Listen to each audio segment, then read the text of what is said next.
El día de hoy vamos a hablar sobre lo que vienen a ser las pleuras.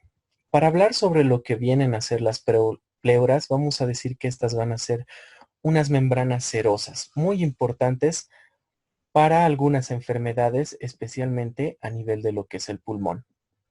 Dentro de lo que viene a ser las pleuras, vamos a tener dos tipos de pleuras. Una pleura parietal, que es la que va a estar tapizando o recubriendo todo lo que viene a ser la cavidad torácica.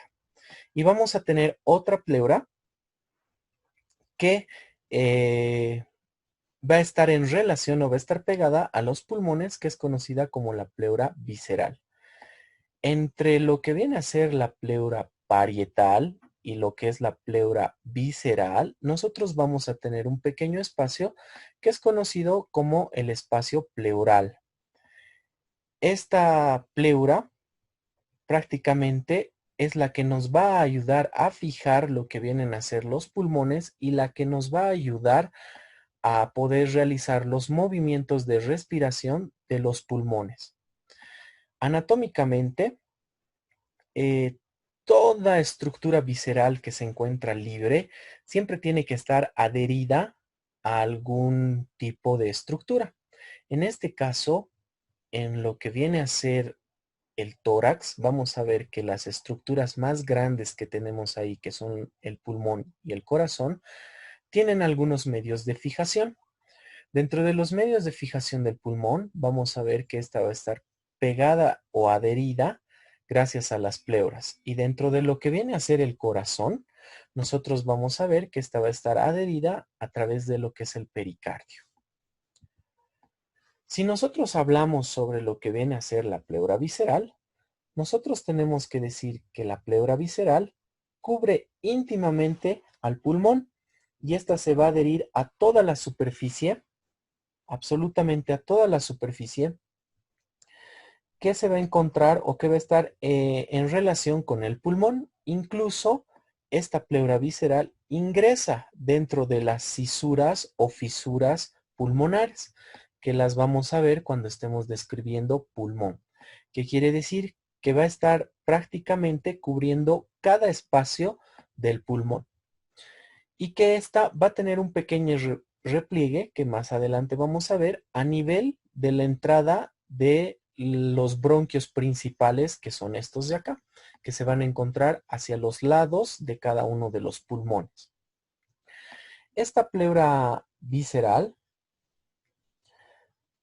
una vez que tapiza lo que viene a ser los pulmones, nos deja un pequeño espacio entre lo que viene a ser la pleura parietal, que ahorita vamos a hablar, que es conocido como el espacio pleural, por donde va a estar discurriendo lo que viene a ser el líquido pleural. Si nosotros hablamos sobre los límites de la pleura, vamos a ver que esta pleura va a llegar a tener distintos límites y que van a estar dados a través de esta otra pleura que vamos a hablar enseguida, que es la pleura parietal, que es la que va a estar en contacto con las estructuras de la pared torácica en su porción anterior, lateral y posterior, y que por debajo va a estar en relación con el músculo diafragmático, que es el músculo que nos está dividiendo lo que viene a ser la cavidad torácica de la cavidad abdominal.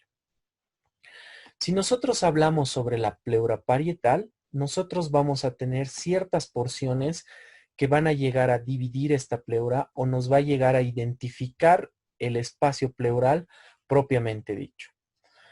Cuando hablamos nosotros sobre la pleura parietal, nosotros vamos a decir que esta es la que está tapizando el interior de la cavidad torácica. Y va a presentar tres porciones. Una porción que es conocida como la porción costal, que es la que está recubriendo la cara interna de todas las costillas que vamos a nosotros tener. Vamos a tener una porción diafragmática, que va a ser la base de la cavidad torácica, que va a estar por encima del músculo diafragmático. Y vamos a tener una porción mediastínica, que esta se va a encontrar en la parte anterior de nuestra parrilla costal, que va a estar por detrás del hueso esternón. Y que además esta porción mediastínica va hacia la parte superior donde se encuentra el orificio superior de la cavidad torácica, lo que quiere decir que esta porción mediastínica nos va a dividir tanto hacia adelante como la parte superior para que nosotros podamos distinguir las estructuras que vienen del cuello de las estructuras que vienen del tórax. Si nosotros observamos, o más adelante les voy a mostrar, a este nivel nosotros vamos a tener lo que es la pleura torácica. Les estoy mostrando la porción de la pleura torácica. A este nivel nosotros vamos a tener la pleura diafragmática o la porción diafragmática. Y a este nivel nosotros vamos a tener lo que viene a ser la pleura mediastínica, que se dirige hacia la parte anterior, hacia toda esta parte que ustedes están viendo por acá, que va a ser la parte mediastínica. Por encima, mejor dicho, por delante de lo que viene a ser el pulmón y por delante de la estructura cardíaca o el corazón. Nosotros vamos a tener algunas estructuras que son conocidos como los recesos pleurales o fondos de saco, que es aquí donde vamos a tener mayor cantidad de espacio pleural. Estas zonas son donde se van a unir las diferentes partes tanto de la pleura parietal como la pleura visceral. Si nosotros bien observamos en casi todas las imágenes de los atlas y de los libros que parecen bien divididas estas dos pleuras, nosotros nos vamos a dar cuenta que existen algunos lugares donde se van a llegar a unir lo que viene a ser la pleura parietal con la pleura visceral. Si es que nosotros seguimos a la pleura visceral en todo su contorno, ustedes se darán cuenta que cerca de donde se encuentra el inicio de los bronquios, que a esta porción del pulmón se le llama como el hilio pulmonar o el pedículo pulmonar, si nosotros seguimos, nosotros vamos a ver que parece un lugar de transición donde entra la pleura visceral y sale siendo la pleura parietal. Y si seguimos la pleura parietal, nosotros vamos a ver que a ese nivel de los pedículos pulmonares ocurre lo mismo. La pleura parietal ingresa y se vuelve en la pleura visceral. Lo que quiere decir que estos recesos pleurales nos van a dar unos ciertos puntos de unión, además de que estas nos van a dar algunas emergencias de los lugares que nosotros vamos a denominar como las hendiduras pleurales. Estas hendiduras pleurales van a ir dentro de lo que viene a ser la pared torácica y el diafragma y van a pertenecer o van a corresponder a los lugares donde nosotros vamos a tener un espacio mucho mayor entre la pleura visceral y la pleura parietal. Si nosotros observamos el receso costodiafragmático entre las costillas y el diafragma, fíjense que es esta pequeña esquina, vamos a tener el receso pleural más grande, donde se va a encontrar un espacio de mayor cantidad de líquido pleural y que nos va a servir para cuando nosotros estemos respirando. Cuando nosotros hacemos una inspiración, las estructuras pulmonares, que van a ser las que van a albergar el oxígeno, que van a ser los alvéolos, crecen o se distienden, haciendo de que el pulmón crezca hacia la parte de abajo y en especial hacia la parte de los costados, entre la unión de las costillas y el diafragma. Cuando nosotros expiramos o botamos el aire, hacemos de que el pulmón vuelva a su tamaño normal, haciendo de que este receso conocido como el receso costodiafragmático nos deje un espacio grande. Vamos a tener otro tipo de recesos más. Dentro de lo que vienen a ser los fondos de saco o la zona donde se está uniendo las diferentes pleuras, vamos a tener algunas hendiduras que básicamente nos van a albergar algunas patologías importantes que nosotros las vamos a describir más adelante. Estos recesos costodiafragmáticos, si nosotros observamos, también van a depender no solo de las estructuras que se van a encontrar a nivel torácico, sino también van a depender de las estructuras que se encuentran a nivel abdominal, ya que el diafragma, el músculo diafragmático, va a ser nuestro límite entre el tórax y el abdomen. Esta estructura grande que ustedes están viendo es el hígado. El hígado va a ser el que nos va a dar la dirección o la forma del diafragma. Acuérdense que el hígado se va a encontrar en el hemitórax del lado derecho, haciendo de que el diafragma del lado derecho sea mucho más elevado que el diafragma del lado izquierdo. Por lo tanto, este receso costodiafragmático en el lado derecho es mucho más pequeño que en el lado izquierdo. Si nosotros vemos estos recesos costodiafragmáticos en su parte anterior o retroesternal, vamos a ver que se van a extender desde lo que viene a ser la articulación condroesternal a más o menos el séptimo cartílago costal en su porción anterior, que estaríamos hablando de toda esta porción que nosotros estamos viendo acá. Este receso costodiafragmático anterior es el que generalmente nosotros utilizamos en las imágenes de radiología cuando sacamos radiografías de tórax para determinar si existe o no el derrame pleural. Acuérdense bien de este. Vamos a tener otro receso que son los recesos vértebro-bronco-mediastínicos. ¿Qué quiere decir los recesos vértebro-bronco-mediastínicos? Se va a referir a los espacios que nosotros vamos a tener en la región posterior. Vértebro porque vienen de las vértebras dorsales o torácicas.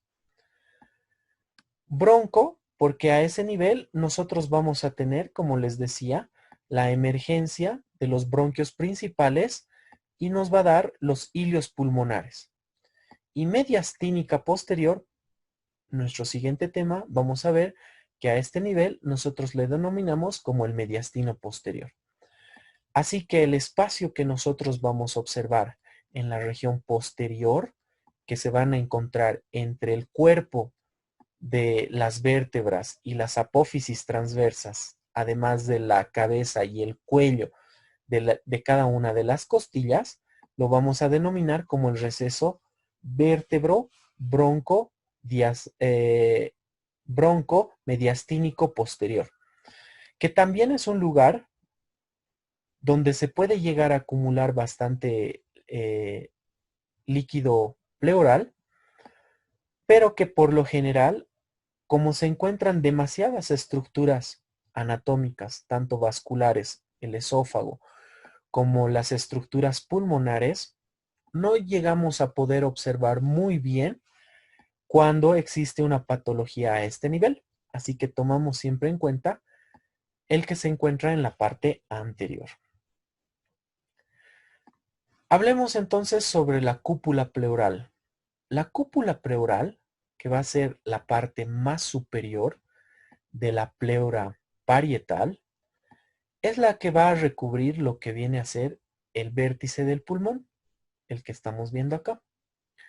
Este borde superior va desde lo que viene a ser la segunda costilla hasta la parte superior donde se está llegando a unir lo que viene a ser el mediastino anterior o la fascia endotorácica. Esta fascia endotorácica es una fascia que nos está llegando a dividir las estructuras del cuello de las estructuras de la cavidad torácica y que va y abarca por la parte anterior hasta la parte inferior donde se va a encontrar el diafragma. Dentro de lo que viene a ser la descripción de esta pleura o la cúpula pleural, nosotros vamos a ver que el espacio pleural en la cúpula entre el espacio de la membrana parietal y la membrana visceral va a ser el más pegado en cuanto al resto de los espacios o los recesos que nosotros vamos a llegar a tener. Y esto es debido a que las estructuras que se van a encontrar por encima del vértice del pulmón son estructuras vasculares, musculares y algunas linfáticas que van a evitar de que este pulmón se pueda llegar a expandir, salvo una pequeña porción que se va a encontrar por fuera de lo que viene a ser la pleura parietal, que se ve en la radiografía y que se lo denomina como el espacio muerto y que nos ayuda, al igual que el espacio o el receso costodiafragmático, a expandir el pulmón cuando nosotros inspiramos. Lo único de malo es que este no se va a encontrar entre las pleuras, sino que se va a encontrar por fuera de lo que viene a ser la pleura parietal. Nosotros tenemos una fascia que es conocida como la fascia endotorácica, como les decía. Es una hoja de tejido conjuntivo que interrumpe por fuera lo que es la pleura. Esta hoja endotorácica se va a encontrar entre lo que vienen a ser las paredes torácicas y las estructuras que se encuentran a nivel del tórax y va a bajar hasta el mediastino. Es una estructura que no se la puede describir a simple vista en anatomía, pero que sí se encuentra muy presente en lo que viene a ser la histología, porque es una etapa de transición entre lo que vienen a ser las células pleurales parietales y una pequeña membrana o una pequeña capa que está recubriendo lo que viene a ser la cavidad torácica. Pero cuando nosotros estamos viendo en un cadáver, es muy difícil ver lo que viene a ser la fascia endotorácica, ya que se va a encontrar prácticamente pegada a lo que viene a ser la pleura parietal. Se dice que esta fascia endotorácica contiene algunas zonas de adherencia que nos van a ayudar a fijar lo que viene a ser la pleura torácica para poder fijar de esta manera los pulmones. Tiene su mayor adherencia a nivel de lo que es la 12ª costilla, que es una de las costillas flotantes. Y se va a encontrar bien adherida en algunas estructuras vertebrales, especialmente en los discos intervertebrales en la parte posterior. Y en la parte anterior va a llegar a tener su mayor adherencia a nivel de lo que son los cartílagos costales. Entonces vamos a decir que esta fascia endotorácica nos ayuda también a lo que es la fijación de la pleura parietal, pero que en anatomía es muy difícil de verla, pero si nosotros hacemos un corte y lo vemos al microscopio, por el tipo de células podemos determinar dónde empieza la fascia endotorácica y dónde ya es la pleura parietal. La unión de las dos pleuras, tanto la pleura parietal como la pleura visceral, que va a ocurrir a nivel del hilio pulmonar o el pedículo pulmonar, se va a llegar a dar a través de lo que es un ligamento, que es conocido como el ligamento pulmonar. Este ligamento pulmonar es el medio de fijación en la parte intermedia entre lo que vienen a ser los pulmones para que estos tengan una fijación completa, tanto a nivel de lo que viene a ser la fascia, la fascia, la fascia endotorácica a nivel posterior y a nivel anterior, y esta unión pleural que nos va a dar lo que van a ser los ligamentos pulmonares, nos va a llegar a fijar en su porción medial a cada uno de estos pulmones. Estas hojas de unión pleural van a ser un punto de transición en el cual sin interrupción se va a juntar lo que viene a ser la pleura visceral con la pleura parietal, como les mencionaba casi al principio de este tema. Estos ligamentos pulmonares se van a encontrar fuertemente adheridos a lo que viene a ser el mediastino medio, que lo vamos a ver en el más adelante. Dentro de lo que viene a ser la cavidad pleural, chicos, ustedes tienen que recordarse, como les decía en clases pasadas, que más o menos va a estar recorriendo 10 ml de líquido entre lo que viene a ser la pleura parietal y lo que viene a ser la pleura visceral.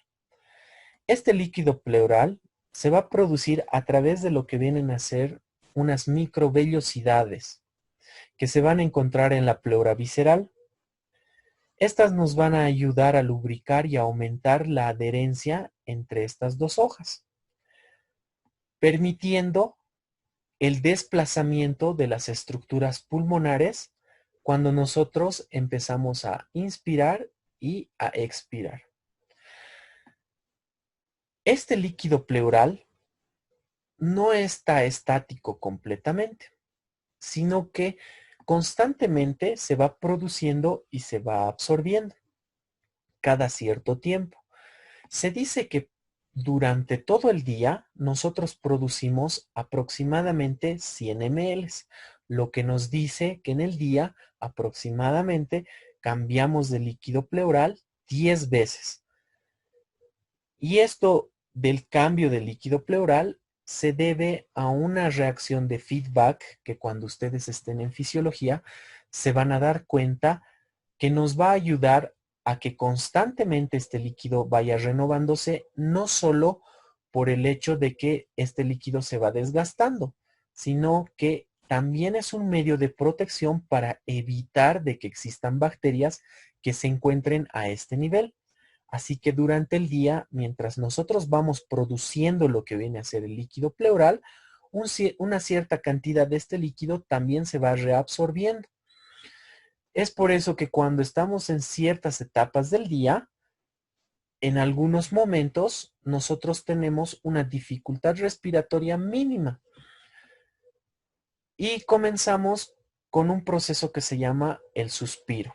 Cuando nosotros estamos suspirando, quiere decir que se ha absorbido la mayor cantidad de lo que viene a ser el líquido pleural, y se está produciendo nuevo líquido pleural. No quiere decir que todos los suspiros estén relacionados con esta actividad de la creación, ya que también los suspiros están relacionados con algunos mecanismos tanto afectivos como emocionales.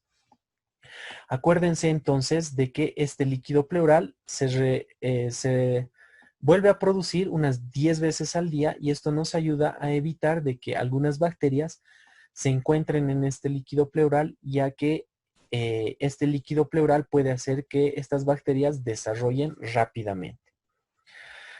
¿Por quién va a estar inervado, vascularizado estas pleuras, tanto la visceral como la parietal? Dentro de lo que viene a ser la vascularización, vamos a ver que las pleuras parietales van a estar irrigadas por las arterias intercostales, además de las arterias frénicas superiores y las arterias mediastínicas, que las vamos a ver en la siguiente clase. La pleura visceral va a estar irrigada por una red arterial que proviene de las arterias bronquiales y los ramos provenientes del ilio pulmonar y del ligamento pulmonar. Su inervación va a estar dada a través de lo que viene a ser la pared costal y también la porción del músculo diafragmático, la porción periférica de este músculo diafragmático. Estas pleuras, tanto visceral como parietal, son muy poco sensibles a los ramos nerviosos intercostales. Así que generalmente cuando estamos hablando de estas pleuras en la parte central o mediastínica, son muy sensibles porque estas van a estar inervadas por los nervios frénicos, a diferencia de las partes laterales que van a estar inervadas por los nervios intercostales. Entonces, ¿qué quiere decir? Si nosotros observamos toda esta porción de la pleura parietal, va a estar inervado por los nervios intercostales. Pero esta parte central, que es la más sensible, se va a encontrar inervada a través de los nervios frénicos, que los vamos a ver más adelante. ¿Cuál va a ser la función? La función, como les decía, va a ser que nos va a permitir el deslizamiento de los pulmones y nos va a ayudar a los movimientos respiratorios, tanto a la entrada como a la salida del aire. Y nos va a ayudar también a ciertos movimientos que nosotros vamos a tener en la cavidad torácica. Si ustedes están viendo acá, nosotros vamos a tener una placa histológica donde podemos ver lo que es la pleura visceral, lo que es el mesotelio. Lastimosamente no se puede observar acá lo que viene a ser las fibras de la pleura parietal y la etapa de transición entre lo que viene a ser las fascias endotorácicas. Algunas enfermedades de las que estábamos hablando ayer. Una de las enfermedades más comunes a nivel de la pleura es conocida como la pleuritis. Todo lo que ustedes vean y que termine en itis, cualquier enfermedad, significa inflamación. Nosotros sabemos que las pleuras parietales son membranas muy sensibles debido a que van a estar inervadas por los nervios intercostales. Entonces, cuando estas se llegan a irritar, llegan a doler. Y el dolor es constante, no solo entre los espacios intercostales, sino dicen, me duele todo el pulmón. Y en realidad lo que duele son las pleuras, no duele el pulmón. Esta inflamación generalmente ocurre porque ha ocurrido algo que ha hecho que se force lo que vienen a ser los movimientos ventilatorios, haciendo de que estas pleuras se lleguen a inflamar. Tenemos otra, que es la más famosa, que es el derrame pleural. El derrame pleural va a ser la acumulación gracias al aumento de la producción del líquido pleural. Nosotros hemos visto que la porción más grande que nosotros vamos a tener es a nivel costodiafragmático, que es este nivel. Si ustedes observan, esta es una radiografía de tórax. Los pulmones, debido a que tienen aire, en las radiografías, por lo general, tienen un tono negro. Y los bronquios generalmente son como estos que están viendo acá, pequeñas ramificaciones blanquecinas. Pero cuando nosotros encontramos una imagen blanca, nítida, densa, vamos a decir de que existe un foco de derrame pleural. ¿Cómo sabemos que existe un derrame pleural? Cuando nosotros vemos una línea recta a nivel de la cavidad pulmonar, generalmente la denominamos como nivel. Y esto nos está diciendo de que hay la acumulación de líquido pleural, pus, bacterias o cualquiera de estas. Si nosotros observamos, fíjense, a ese nivel, nosotros podemos ver que puede ser un proceso neumónico en el cual existía pus, células muertas que se encontraban a ese nivel, entre la incisura o la cisura pulmonar, que se encontraba dándonos este tipo de imagen. Nosotros podemos hacer un procedimiento denominado como la pleurodesis, que consiste en la eliminación de este espacio pleural ocupado por el líquido, donde por lo general nosotros sacamos el líquido que está en demasía. Cuando nosotros hablamos de la neumonía, que la neumonía generalmente se produce por un empiema, que es la acumulación de pus a nivel de la pleura y a nivel de lo que vienen a ser las estructuras bronquiales, nosotros podemos llegar a hacer una pleurodesis. Si ustedes observan a este nivel, nosotros tenemos acumulación de bacterias dentro de lo que viene a ser la cavidad pleural. Y cuando nosotros tenemos la acumulación de este líquido, entonces es bueno hacer una pleurodesis. Existen otras patologías como el neumotórax y el hemotórax que nos van a hacer de que esta cavidad pleural aumente de tamaño. Cuando existe una perforación a nivel de la parrilla costal, lo que pasa es que debido a las presiones que nosotros tenemos, el aire que se encuentra entre la cavidad pleural sale hacia afuera, haciendo de que uno de los pulmones colapse. Para que el pulmón vuelva a su tamaño normal, nosotros aplicamos un aparato que se denomina como sello de agua. Este sello de agua, gracias a que filtra el aire que se encuentra afuera con el aire que se encuentra dentro a través del agua, es de que nuestro pulmón puede volver a su tamaño normal. En esta radiografía que ustedes están viendo, nosotros vamos a tener un hemotórax, donde el pulmón prácticamente está colapsado, no se puede observar. El pulmón del otro lado está intentando compensar la falta de aire y se está expandiendo más de lo normal. Y el pulmón se encuentra demasiado pequeñito. Si ustedes ven esta línea blanca, quiere decir que a este nivel ha ocurrido lo que viene a ser esta fístula. Entonces se pone el sello de agua, que es este que ustedes están viendo acá, a través de una pequeña punción pleural para que se llegue a expandir. También nosotros podemos tener que alguno de los vasos que se encuentran irrigando las cavidades pleurales o que se encuentran por fuera de estas cavidades pleurales se desgarren, como son los vasos intercostales, haciéndonos un hemotórax. ¿Qué es el hemotórax? Es la acumulación de sangre en lo que vienen a ser los espacios pleurales. Y esto también va a hacer de que nuestro pulmón se quede cada vez más pequeñito. ¿Qué se hace? Se hace una punción torácica para llegar a drenar lo que viene a ser toda la sangre que se encuentra acumulada a ese nivel, para que nosotros podamos respirar.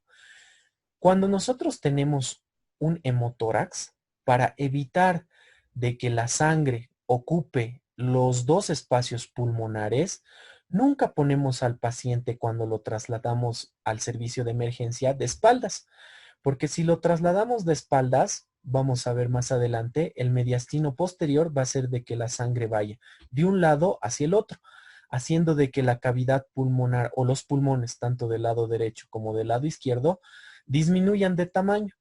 Cuando existe un hemotórax, y esto acuérdense, les va a servir también para IPS, ustedes tienen que trasladar al paciente siempre de costado o de cúbito lateral. Y esto nos va a ayudar a que la sangre solo se llegue a acumular en un lado y en un pulmón, dejándonos un pulmón totalmente libre para que nosotros podamos respirar. Básicamente ese es todo el tema de lo que son las pleuras. Es un tema bastante fácil. Para hablar sobre lo que viene a ser el mediastino, vamos a decir que el mediastino va a ser un espacio virtual.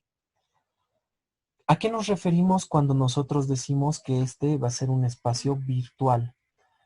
Debido a que es un espacio que no se encuentra de manera real en lo que es el tórax. Es imposible que nosotros vayamos a decir vamos a cortar el mediastino. Pero cuando existe algún tipo de patología, este mediastino se puede volver real. Cuando tenemos una mediastinitis, que puede ser ocasionada por la ruptura del esófago, y que esta ruptura del esófago meta comida y meta aire a la cavidad torácica, haciendo de que estos espacios que se encuentran en la cavidad torácica, pues se vuelvan reales. Pero en condiciones normales, este mediastino, o el mediastino, mejor dicho, es un espacio virtual que no se puede no se llega a encontrar. Este va a estar delimitado por lo que vienen a ser las caras posteriores del esternón en su límite anterior. En su límite superior, nosotros vamos a decir que va a ir desde lo que viene a ser la escotadura esternal hasta la torácica número 1, hasta el cuerpo de la vértebra torácica número 1, e inferiormente nosotros vamos a decir que va a estar dado por el diafragma. Posteriormente va a estar dado por todos los cuerpos vertebrales. Entonces, este va a ser el espacio del mediastino.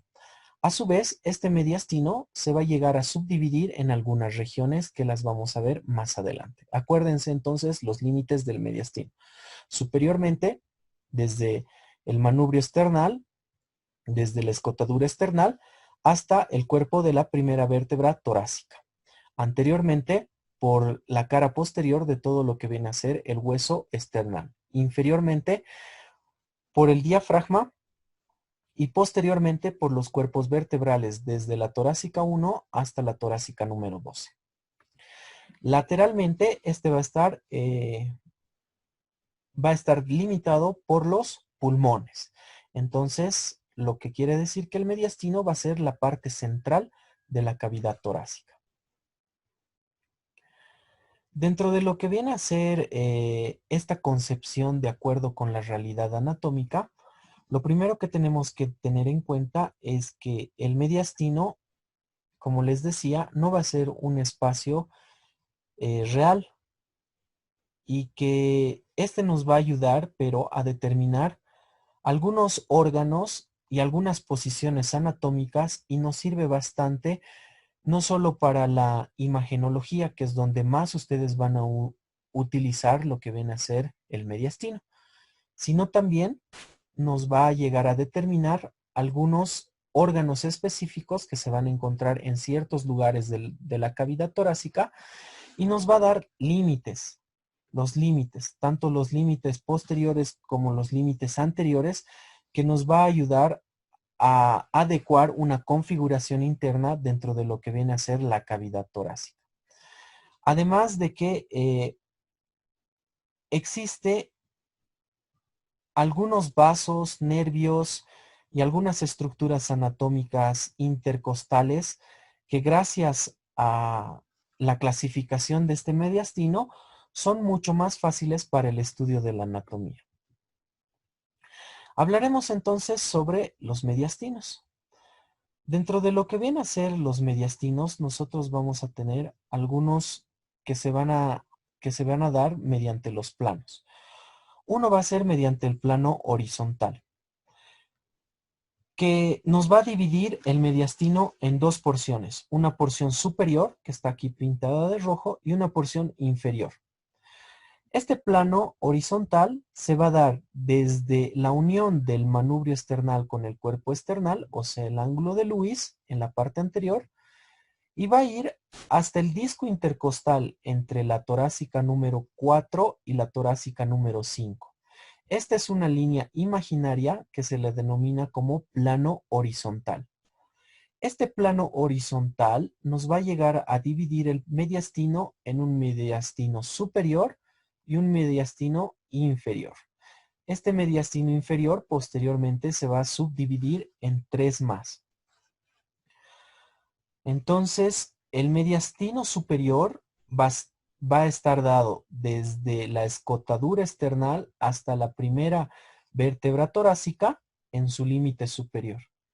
Y en su límite inferior va a estar dado a través de esta línea conocida como el plano horizontal, que va desde el ángulo de Lewis hasta el disco intervertebral de T4 y T5. Todas las estructuras que se van a encontrar a este nivel, las vamos a describir más adelante, van a corresponder entonces al mediastino superior. El mediastino inferior, a su vez, se va a llegar a dividir en tres porciones. Un mediastino anterior, un mediastino medio y un mediastino posterior.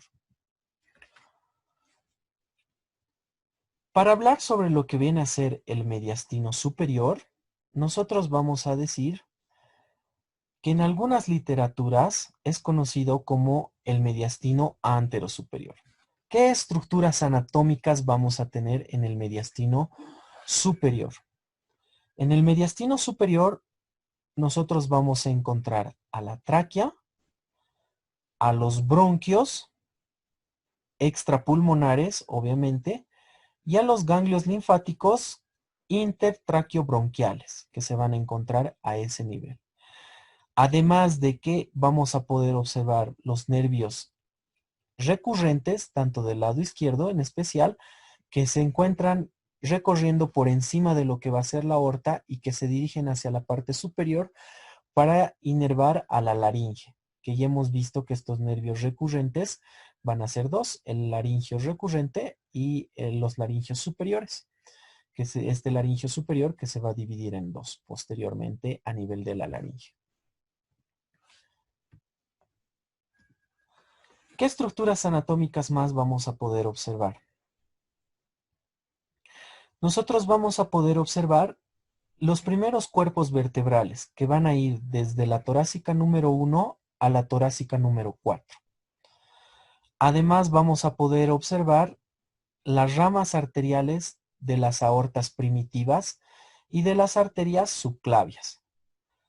Existen otros elementos importantes que generalmente están excluidos en algunos libros, como algunos vasos que van a ser los vasos y nervios intercostales superiores que se encuentran en el mediastino superior, especialmente los que van desde la costilla número 1 a la costilla número 2.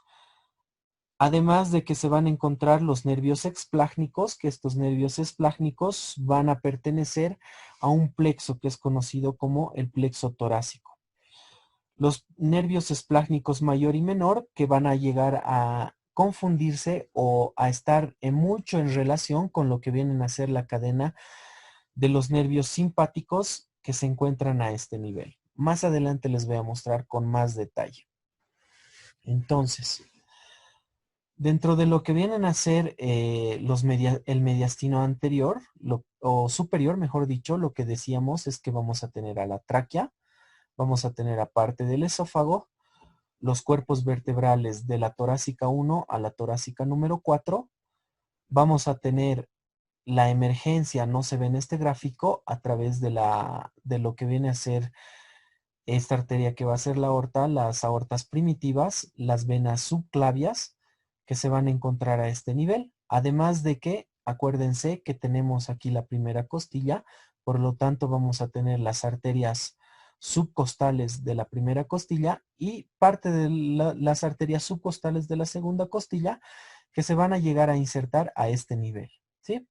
Que se van a llegar a insertar a este nivel. Dentro de lo que viene a ser, este mediastino superior, chicos, fíjense, acá vamos a tener las estructuras mencionadas. Vamos a tener estos dos nervios que van a estar subiendo hacia la parte del cuello, que van a ser los nervios laringios, que son provenientes del nervio vago. A través de estos nervios laringios vamos a tener más abajo la emergencia de dos nervios que son los nervios frénicos, que los vamos a ver en el mediastino inferior. Vamos a poder observar este pequeño plexo que ustedes están viendo, que es el plexo esplácnico, donde ustedes van a poder ver que al lado vamos a tener lo que vienen a ser eh, este plexo que es conocido como el plexo torácico. Es importante ver que a este nivel nosotros vamos a tener lo que vienen a ser los bronquios, que lastimosamente no se pueden observar muy bien, que van a ser los bronquios que se van a encontrar por fuera de los pulmones y que cuando estemos viendo estos los vamos a describir más a fondo. Hablemos sobre el mediastino medio. El mediastino medio o el mediastino inferior se va a dividir en tres porciones. La porción este mediastino inferior, la primera porción que nosotros vamos a ver, que está acá en color celeste, se la denomina como la porción del mediastino anterior. Este mediastino anterior va a estar dado por el borde posterior o la cara posterior de lo que viene a ser el cuerpo del esternón y por la cara anterior del pericardio o del corazón. Todas las estructuras entonces que se encuentren por delante del corazón y por detrás de el cuerpo del esternón lo vamos a denominar como que se van a encontrar en el mediastino anterior. El mediastino medio va a estar dado por el pericardio y por las estructuras que se van a encontrar a nivel del corazón. Y el mediastino posterior va a ser el que se va a encontrar entre la torácica número 1 y la torácica número 5, por delante de estos cuerpos vertebrales y por detrás de la silueta cardíaca posterior o también conocido como la parte posterior del pericardio. Entonces, este mediastino inferior se divide en un mediastino anterior, medio y posterior. Hablemos sobre el mediastino medio, que va a ser el mediastino ocupado por el corazón. El mediastino medio va a estar conformado por las estructuras vasculares grandes, el corazón, el pericardio y los nervios frénicos, además de algunos vasos que van a ser los vasos diafragmáticos superiores, que estos vasos diafragmáticos superiores nos van a dar la irrigación a lo que viene a ser el pericardio en su porción inferior. ¿Qué estructuras anatómicas vamos a tener? Al corazón, como decíamos, el pericardio, dos nervios que se van a encontrar recorriendo la parte lateral de cada uno de los lados del corazón, que son conocidos como los nervios frénicos. Estos nervios frénicos recorren desde el cuello hasta lo que viene a ser la parte del diafragma. Estos nervios frénicos son los que van a llegar a inervar el diafragma y durante el paso desde el cuello hasta el diafragma inervan muchas estructuras que se van a encontrar en la parte central del tórax. Este nervio frénico va a llegar a tener un componente tanto sensitivo como motor y es el que generalmente se irrita cuando nosotros tenemos hipo, ya que está inervando el diafragma y cuando se irritan estos nervios frénicos, por lo general, nosotros comenzamos con el hipo. ¿Qué estructuras anatómicas vasculares vamos a tener? Vamos a tener el arco aórtico, que se va a encontrar en el mediastino medio. Vamos a llegar a tener lo que son las venas pulmonares y vamos a tener la arteria pulmonar, además de tener vasos importantes como la vena cava superior y la vena cava inferior que se van a encontrar en la vista del lado izquierdo. Si nosotros hablamos sobre lo que viene a ser el mediastino posterior, en el mediastino posterior nosotros vamos a encontrar muchas estructuras anatómicas. La primera estructura anatómica que nosotros vamos a encontrar, que va a estar por delante de lo que vienen a ser los cuerpos vertebrales, va a ser el esófago. Este esófago que va a discurrir desde la región del cuello, desde la unión de la laringofaringe, y que va a atravesar el diafragma para unirse con el estómago. Pero durante todo su trayecto, que es más o menos oblicuo, que va desde la parte izquierda hacia la parte derecha, con una inclinación levemente hacia la parte derecha, se va a encontrar recorriendo todo lo que viene a ser el mediastino posterior. Como ustedes están observando, esta estructura blanquecina que ustedes están viendo acá va a ser el esófago. Por delante del esófago, nosotros vamos a tener un vaso muy grande, que es la aorta torácica. Esta arteria aorta torácica es la que va a llegar a encontrarse por delante de lo que viene a ser el esófago y que va a terminar en lo que viene a ser el callado aórtico. ¿Qué otras estructuras anatómicas más vamos a tener? Vamos a tener un conducto que va a ser el conducto linfático más grueso que nosotros vamos a encontrar, que acá está en color verde, que se lo denomina como el conducto torácico, por donde va a estar pasando lo que viene a ser el, la linfa. Esta linfa que va a llegar a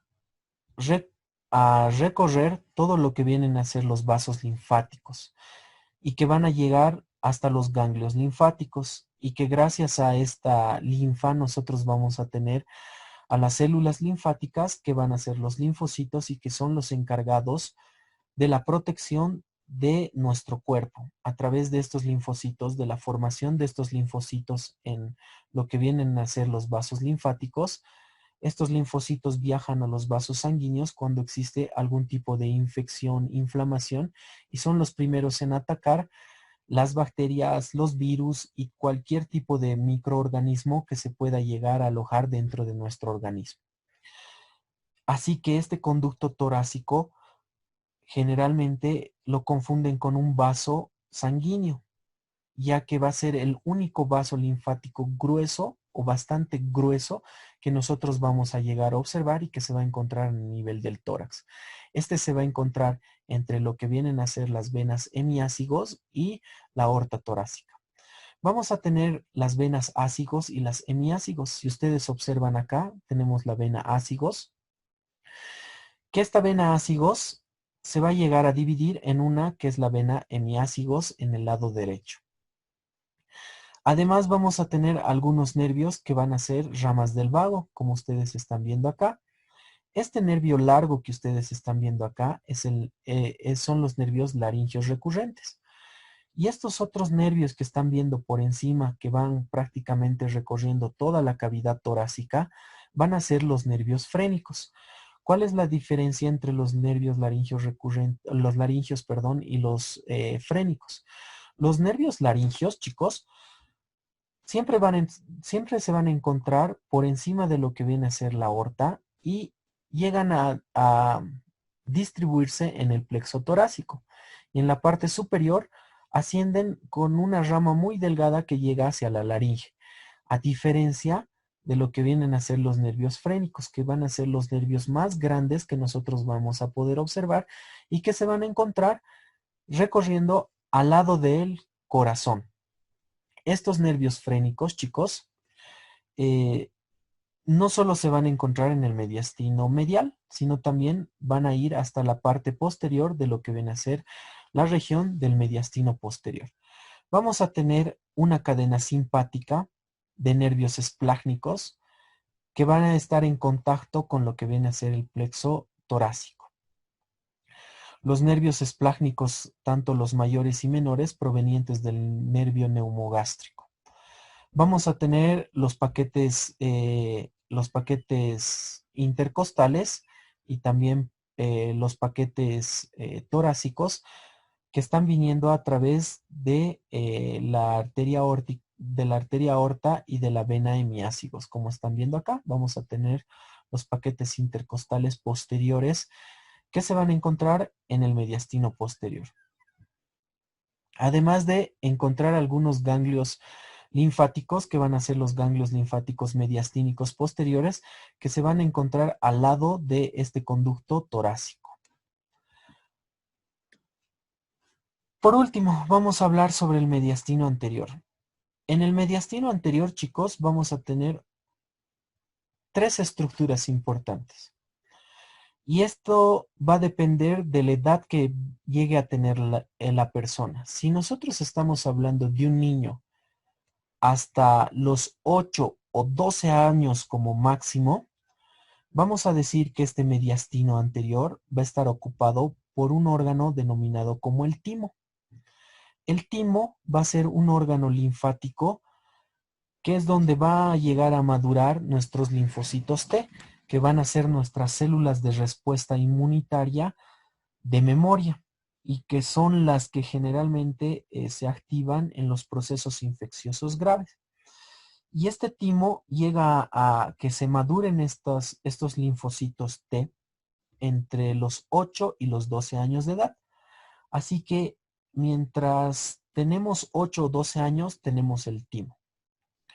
Cuando pasamos los 12 años de edad, este timo degenera en un tejido que es conocido como un tejido subcutáneo o de grasa, adiposo, que se va a encontrar entre el esternón y el corazón. Entonces, si nosotros estamos hablando en una persona más de 12 años, vamos a decir que se va a encontrar tejido adiposo en el mediastino anterior. ¿Qué estructuras anatómicas más vamos a llegar a encontrar? A este nivel nosotros vamos a poder encontrar los ligamentos del pericardio, que lo vamos a ver en el siguiente tema que va a ser más adelante. Entonces es mucho más fácil la descripción de este mediastino anterior. Si es una persona más de 12 años, vamos a tener simplemente tejido adiposo y los ligamentos pericárdicos, nada más, anteriores, ligamentos pericárdicos anteriores. Si estamos hablando de una persona menor de 12 años, vamos a tener al timo y los ligamentos pericárdicos, nada más. Acuérdense muy bien sobre la división entonces del mediastino. Vamos a tener un mediastino superior que va desde su límite superior, que va desde el manubrio esternal, desde la escotadura esternal hasta el cuerpo de la primera vértebra torácica o dorsal. Y vamos a tener la línea transversa, que es una línea imaginaria que va desde el ángulo de Lewis hasta el disco intervertebral entre T4 y T5. Este va a ser el mediastino superior. El mediastino inferior se divide en tres. Un mediastino anterior que va desde el ángulo de Lewis hasta el apéndice sifoides, todo lo que viene a ser la cara posterior del esternón, hasta la porción anterior del corazón o la porción anterior del pericardio. Un mediastino medio que va a ser todo el corazón o el pericardio, y un mediastino posterior que va desde el pericardio posterior o la imagen o la silueta cardíaca posterior, y que va desde la torácica número 5 a la torácica número 12. Recordar que el límite inferior de todos estos va a ser el diafragma. Esta división, chicos, que todavía se ve en anatomía, ha llegado a cambiar en imagenología. En imagenología ya no tomamos en cuenta lo que viene a ser el mediastino superior. Simplemente tomamos tres mediastinos: mediastino anterior, medio y posterior. El mediastino superior se fusiona con el mediastino anterior en lo que viene a ser imagenología. Y los otros dos mediastinos no tienen ningún tipo de variación. Eso se tienen que recordar cuando ustedes estén llevando imagenología. Es una pequeña variación que ustedes van a tener entre el libro de anatomía y el libro de imagenología. Otro tipo de clasificaciones van a ser la que les decía, el mediastino superior, el mediastino anteroinferior y el mediastino posterior. Que esta clasificación es demasiado antigua. Si ustedes observan, acá nosotros tenemos una disección muy interesante de lo que viene a ser la parte del mediastino. Obviamente no podemos ver el mediastino anterior, que se encontraría a este nivel, que vendría a ser el tejido subcutáneo, la grasita que estaría recubriendo esta parte. Pero podemos observar algunas estructuras que se van a encontrar en el mediastino medio y en el mediastino superior. Estas dos estructuras grandes que ustedes están viendo como hilitos pertenecen a los nervios frénicos, que son ramas del vago. Estos otros dos que ustedes están viendo acá van a ser los nervios laringeos, que se van a encontrar yendo hacia lo que viene a ser la laringe. Si ustedes ven acá, vamos a poder observar la glándula tiroidea, que corresponde ya a cuello. Por debajo de la glándula tiroidea, nosotros podemos ver la primera estructura del mediastino superior, que viene a ser la tráquea. A partir de la tráquea, nosotros vamos a poder ver que esta va a llegar a darnos paso a lo que vienen a ser los nervios laringeos. ¿Qué otras cosas más podemos ver? Fíjense, cubriendo al corazón, el pericardio. Hacia los costados podemos observar los pulmones. Lastimosamente en esta vista nosotros no podemos observar al mediastino posterior. Pero si nosotros retiraríamos todas estas estructuras, me olvidaba, esta que ustedes están viendo acá es el arco aórtico o el callado de la aorta. A este nivel ustedes están viendo lo que viene a ser la arteria carótida primitiva, y esta que ustedes están viendo acá va a ser la arteria subclavia.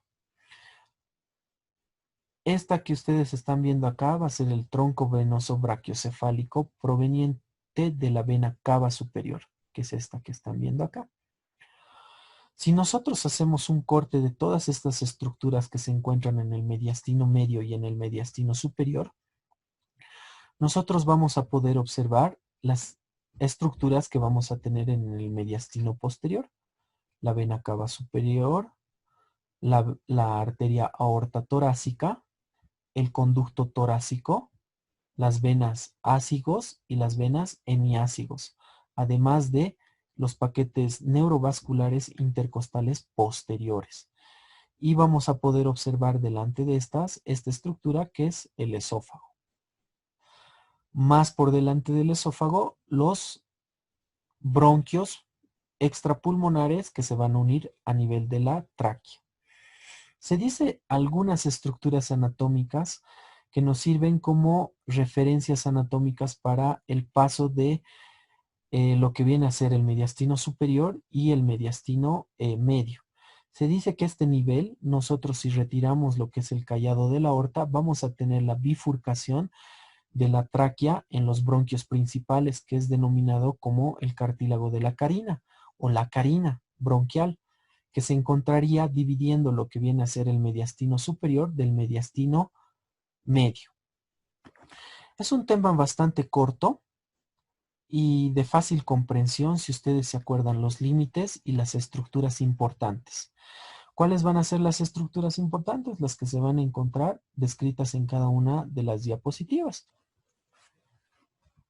Para hablar sobre lo que viene a ser el pericardio, nosotros vamos a decir que el pericardio es un saco fibroso que va a llegar a rodear lo que es el corazón y la raíz de los grandes vasos conocidos como la adventicia. La adventicia es la capa más externa que nosotros vamos a tener en los vasos y que esta es más utilizada como un término en histología.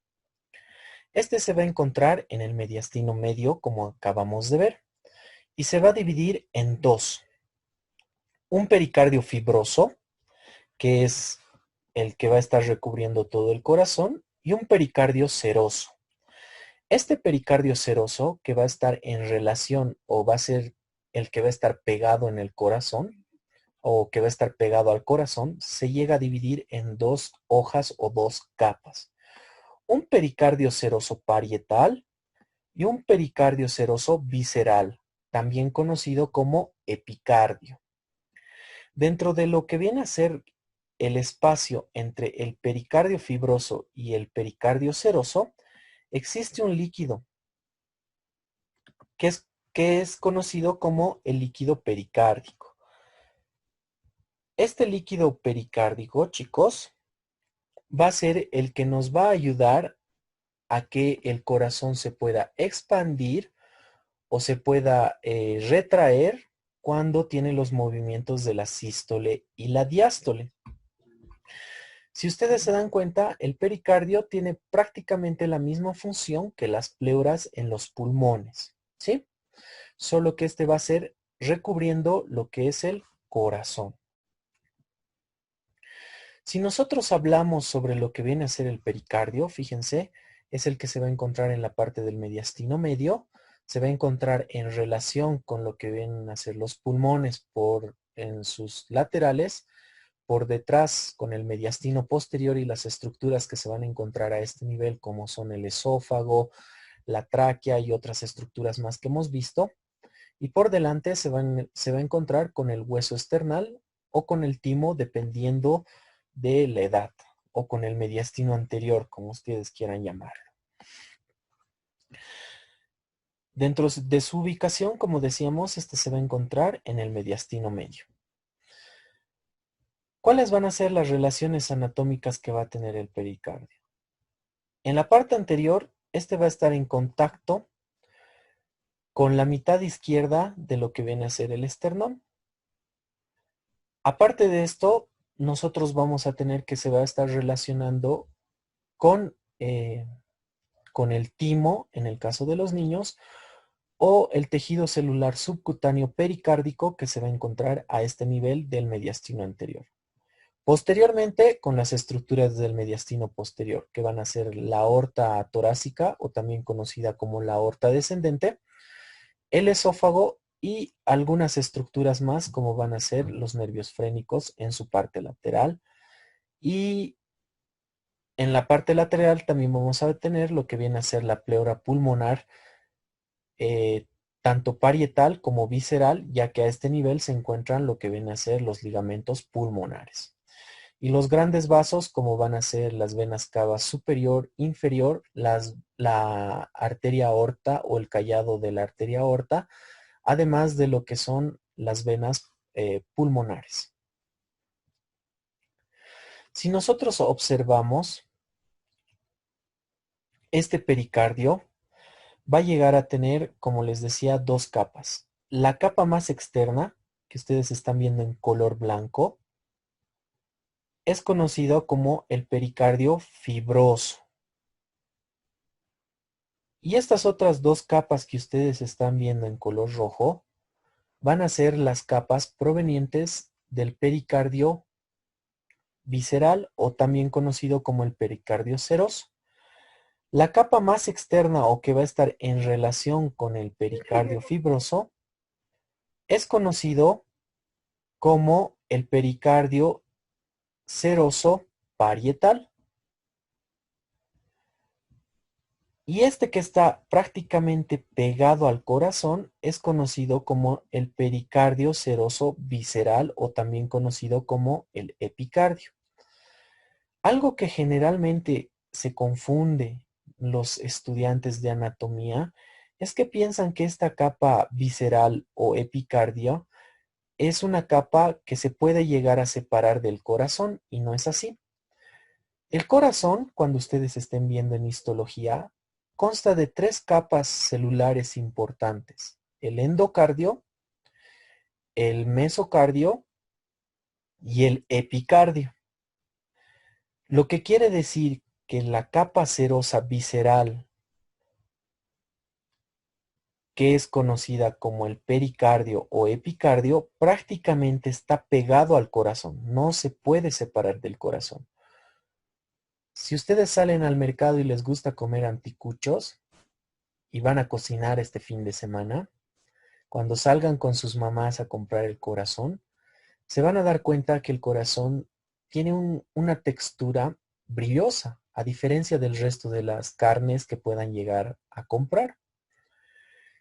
Esta consistencia brillosa vendría a ser esta capa del pericardio seroso visceral. Esa capa muy brillosa que ustedes ven y que es difícil de separar del corazón, vendría a ser esta capa conocida como el pericardio seroso o epicardio, ¿sí?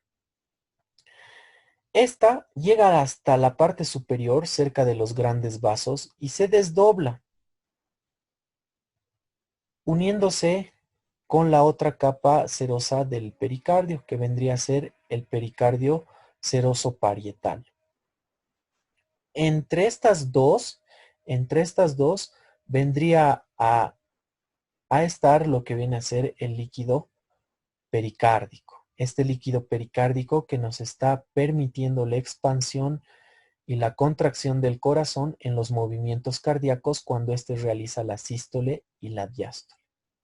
Por el contrario, el pericardio fibroso, chicos, va a estar dado a través de ligamentos.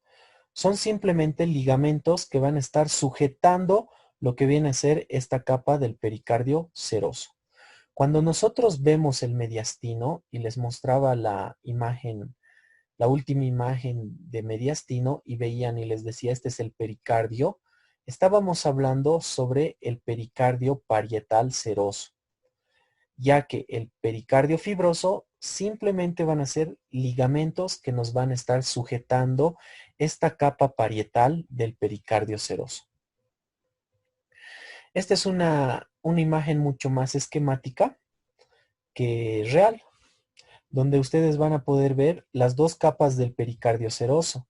El pericardio seroso parietal, que es el que generalmente se ve en las disecciones anatómicas, y que cuando llega cerca de los grandes vasos, acá tenemos la aorta, este se llega a unir con el pericardio visceral, que es el que está en relación con el corazón, que es el que no se puede separar del corazón, el que está pegado prácticamente al corazón. Entonces, entre el espacio de estos dos es que se va a estar corriendo lo que viene a ser el líquido pericárdico. Algo que generalmente se confunden y que es pregunta de examen cuando están en internado, cuando están en cirugía torácica, es por dónde está corriendo el líquido pericárdico.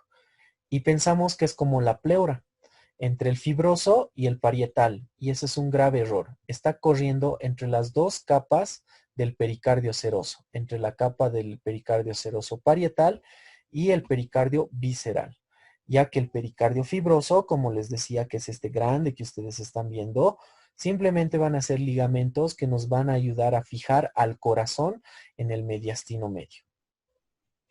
Entonces, para hablar sobre lo que viene a ser el pericardio fibroso, vamos a decir que estos ligamentos van a llegar a tener una forma de cono, con un vértice que va a estar adherido prácticamente a los grandes vasos y una base que va a estar unida hacia lo que es el diafragma.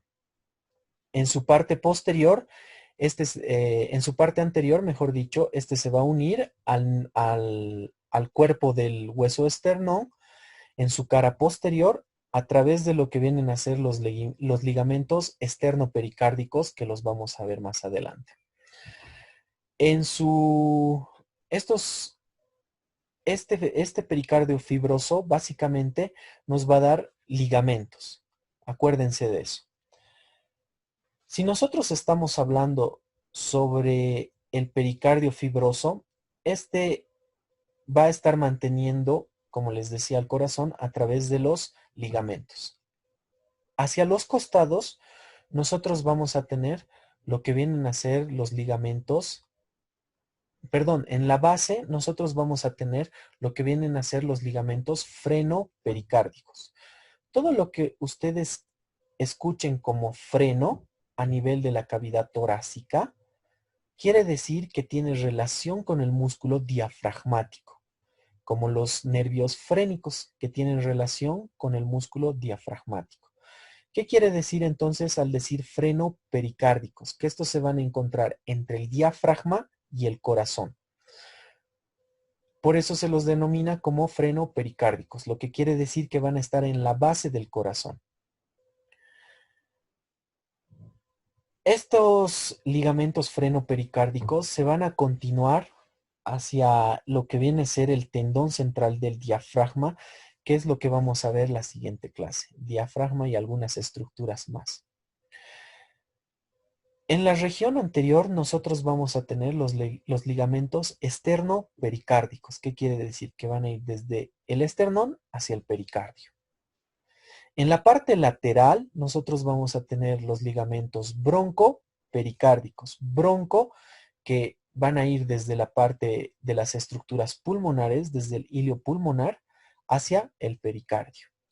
En la región posterior, nosotros vamos a tener a los ligamentos vértebro-pericárdicos, que van a ir desde las vértebras torácicas hacia el pericardio.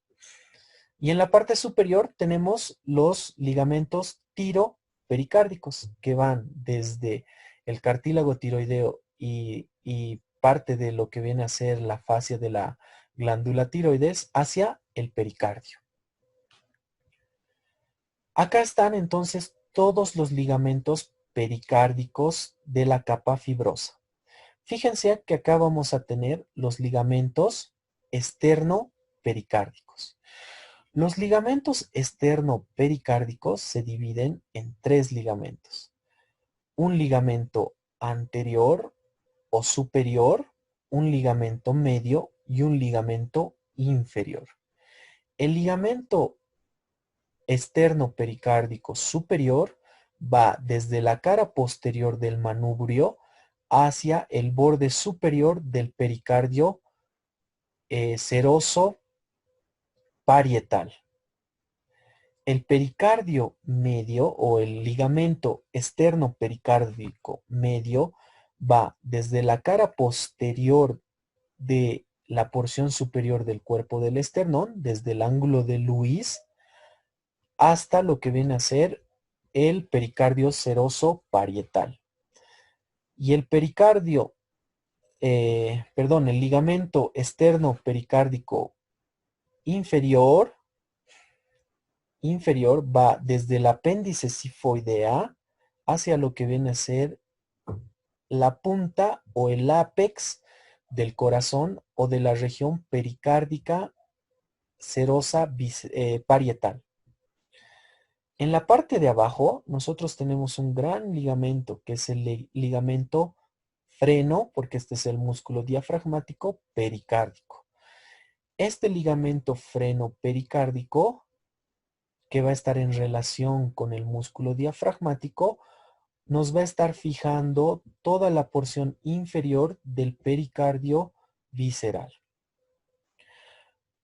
En la región posterior, nosotros vamos a tener estos dos ligamentos que van a ser los ligamentos mal llamados vértebro-pericárdicos, ya que ninguno de estas dos ramas que son los ligamentos vértebro-pericárdicos llegan hasta lo que vienen a ser los cuerpos vertebrales, sino simplemente se están uniendo a lo que son el hilio pulmonar o las estructuras pulmonares. Este que ustedes están viendo acá es el ligamento broncopericárdico. Este ligamento broncopericárdico nos está fijando al corazón o al pericardio seroso parietal en su porción posterior inferior. Por último, vamos a tener a estos dos. Este que ustedes están viendo es el ligamento tiropericárdico, que está viniendo desde lo que viene a ser la fascia tiroidea, el ligamento tiroideo, y que se va a dirigir hacia la parte anterior del corazón, donde se va a llegar a fusionar con el pericardio seroso visceral anterior. Y este que ustedes están viendo acá, este es el que se le denomina como el vértebro pericárdico, que no tiene ninguna relación, no está viniendo de las vértebras, sino que está viniendo de las estructuras pulmonares y de las estructuras que están proveniendo de la fascia que se encuentra a nivel de lo que vienen a ser las primeras vértebras cervicales, desde C7 aproximadamente. Y estas llegan hasta el borde superior de los grandes vasos, como van a ser la vena cava superior y el callado de la aorta por detrás. Entonces, acuérdense de los ligamentos. Ligamentos esternopericárdicos, frenopericárdicos, broncopericárdicos, tiropericárdicos y vértebropericárdicos, que estos ligamentos son los que están conformando el pericardio fibroso, que simplemente van a ser los medios de fijación del pericardio visceral parietal, que es el que están viendo acá. Si nosotros observamos, vamos a poder observar estos ligamentos que están viniendo de las estructuras ya mencionadas. Cabe mencionar algunas estructuras anatómicas importantes. Entre lo que viene a ser el ligamento frenopericárdico y los ligamentos o broncopericárdicos está discurriendo lo que viene a ser el nervio frénico a cada uno de los lados. El ligamento tiropericárdico siempre se va a encontrar por encima del callado de la aorta y que este nos ayuda también a fijar lo que viene a ser la aorta en su primera porción. Los ligamentos vértebro-pericárdicos siempre van a estar fijándonos los vasos de la vena cava superior y las venas ácigos que nosotros vamos a tener a nivel de el lado derecho. Entonces, ¿qué es lo que ocurre? Nosotros vamos a tener un pericardio seroso parietal. Este pericardio seroso parietal tiene una característica brillosa. Es de una consistencia dura y es el que va a estar recubriendo el corazón.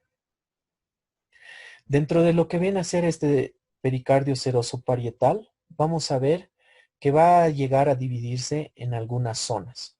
Una zona que es conocida como la zona superior, donde se va a llegar a rodear lo que vienen a ser las arterias, aorta y el tronco pulmonar que corresponden a los grandes vasos del corazón. Una zona posterior por donde va a estar rodeada a través de las venas, tanto la vena cava superior como lo que vienen a ser las venas pulmonares, que dan origen al seno pericárdico oblicuo. Hemos dicho que los senos son espacios o cavidades. Cuando nosotros estamos hablando sobre los senos pericárdicos, van a ser algunos espacios que nos van a permitir separar lo que viene a ser el pericardio parietal de lo que viene a ser parte del pericardio seroso y nos va a permitir también separar el pericardio de las estructuras que se encuentran a su alrededor, o sea, de las arterias, en este caso, o de los grandes vasos, tanto la aorta, el tronco pulmonar, las venas cavas superior e inferior y las venas pulmonares. Y vamos a tener otro seno, otro espacio que es conocido como el pericardio transverso, que nos va a separar lo que vienen a ser las arterias y las venas que se van a encontrar en la porción posterior. Nos referimos a la arteria aorta descendente o arteria torácica y al tronco pulmonar. Además de que esta vena cava que se encuentra tanto en la parte superior e inferior del lado izquierdo, llegan hasta lo que viene a ser este seno transverso. Estos senos transversos van a ser los puntos de unión entre lo que vienen a ser los pericardios visceral y lo que vienen a ser, el pericardio visceral seroso y el pericardio parietal seroso. Si nosotros hablamos sobre lo que viene a ser el pericardio visceral, como les decía, básicamente este está unido a lo que es el músculo cardíaco o el miocardio, y que solo se puede llegar a distinguir mediante cortes histológicos. En anatomía, muy difícil de poder separar el pericardio visceral del corazón. ¿Cuál va a ser la irrigación? Antes de pasar a la irrigación, les mostraré dónde se van a encontrar los senos, el pericárdico transverso, y dónde se va a encontrar lo que viene a ser el seno pericárdico oblicuo.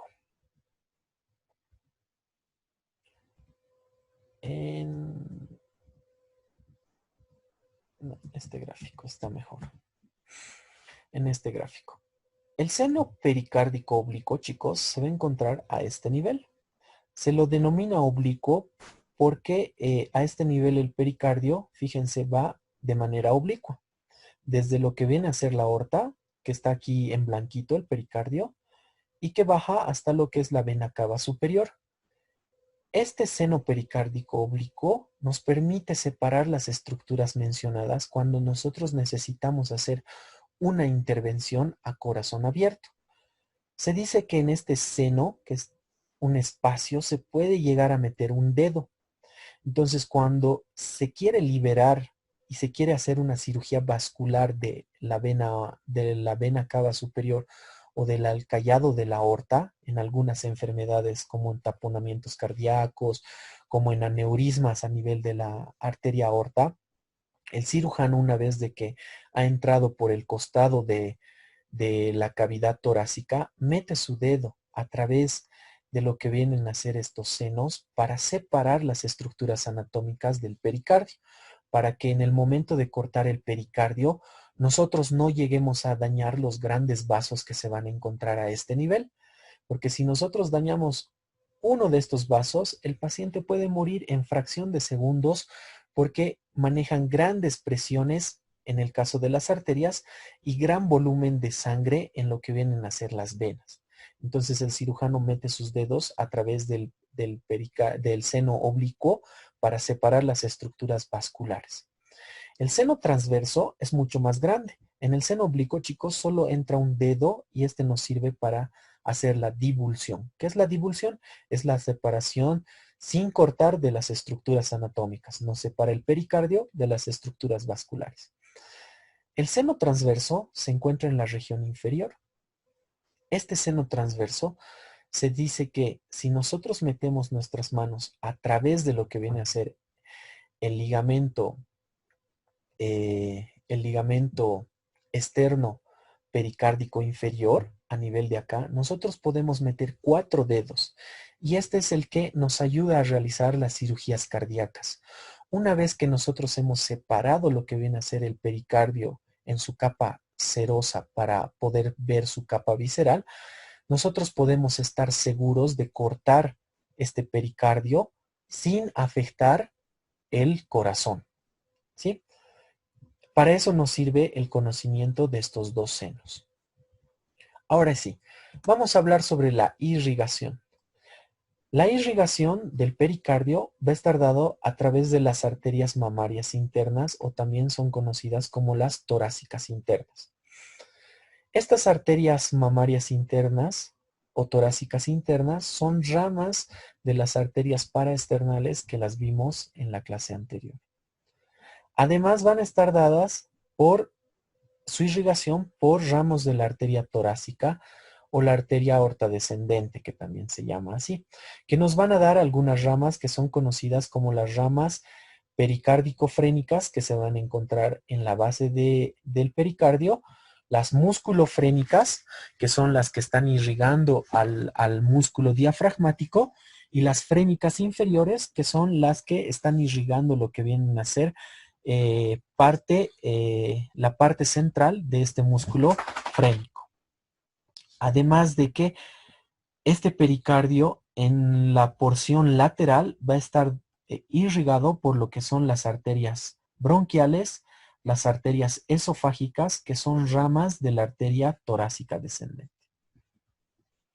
Si nosotros observamos acá, vamos a tener la irrigación a través de las arterias que ya les mencionaba anteriormente. Si ustedes están viendo, acá arriba nosotros vamos a tener lo que vienen a ser las inserciones de las arterias aórticas pericárdicas que se van a encontrar irrigando la parte superior del pericardio. A este nivel nosotros vamos a poder observar lo que vienen a ser las arterias pericárdicas, que son estas que ustedes están viendo acá, que se encuentran en la parte media y que nos van a estar dando o que van a ser ramas de estas que son las arterias frénicas.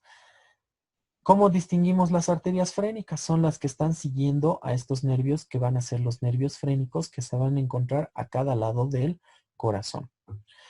Y vamos a tener lo que vienen a ser las arterias frénicas inferiores o las arterias diafragmáticas, mejor dicho, que van a ser las que nos van a estar irrigando la parte inferior del pericardio. Esto hablando del pericardio seroso parietal. El pericardio seroso visceral, chicos, va a estar irrigado por las arterias que están irrigando al corazón, que van a ser las arterias coronarias. Dentro de lo que viene a ser el drenaje venoso va a estar dado a través de el sistema de las venas ácigos, que son las venas ácigos mayor y las venas hemiácigos. Además que vamos a tener un drenaje a través de las venas frénicas superiores que nos van a drenar lo que viene a ser la porción lateral de cada una de las porciones del pericardio. También existe algunas venas que van a desembocar en lo que viene a ser la vena cava superior y la vena brachiocefálica en la parte superior. Si ustedes observan, acá nosotros tenemos lo que viene a ser la vena cava superior. Esta vena cava superior nos da este tronco que es conocido como el tronco brachiocefálico. Es conocido así porque nos está dando lo que vienen a ser las arterias braquiales y a partir de ahí nos va a dar las venas subclavias y las yugulares. Esta nos viene a dar, estos troncos brachiocefálicos, como ustedes están observando, nos vienen a dar unas pequeñas venas, que van a ser las venas frénicas, que son estas de acá. Estas venas frénicas nos llegan a retirar el drenaje venoso de lo que vienen a ser las partes laterales del pericardio parietal. También vamos a llegar a tener lo que vienen a ser las venas que se van a encontrar por el sistema de las venas hemiácigos, que no las vemos acá, que nos van a dar el drenaje de la pared anterior, ¿sí? De la pared anterior de estas. Su inervación. La inervación va a estar dada a través de lo que viene a ser el nervio frénico, tanto en su inervación simpática como la parasimpática. El nervio frénico es una rama del nervio vago y que este va a llegar a unirse al plexo esofágico, que también es conocido como el plexo torácico, y nos va a dar los nervios laringeos recurrentes. Esto dentro de lo que viene a ser la inervación del pericardio seroso parietal. La inervación del pericardio seroso visceral va a estar dado a través de los nervios coronarios. El drenaje venoso del pericardio seroso visceral también va a estar dada por las venas coronarias, que son las venas propias del corazón. Ustedes están viendo acá, fíjense, acá tenemos lo que vienen a ser los nervios vagos, que nos van a dar los nervios laringeos recurrentes, y que se van a llegar a dividir en lo que van a ser los nervios esofágicos y nos van a dar los nervios frénicos, que estos al unirse crean un plexo que es el plexo torácico o plexo esofágico. Este plexo esofágico es el que nos está dando la inervación en la región posterior de, el pericardio. Bueno, hasta acá chicos lo que vendría a ser el tema de pericardio. No es un tema muy complejo.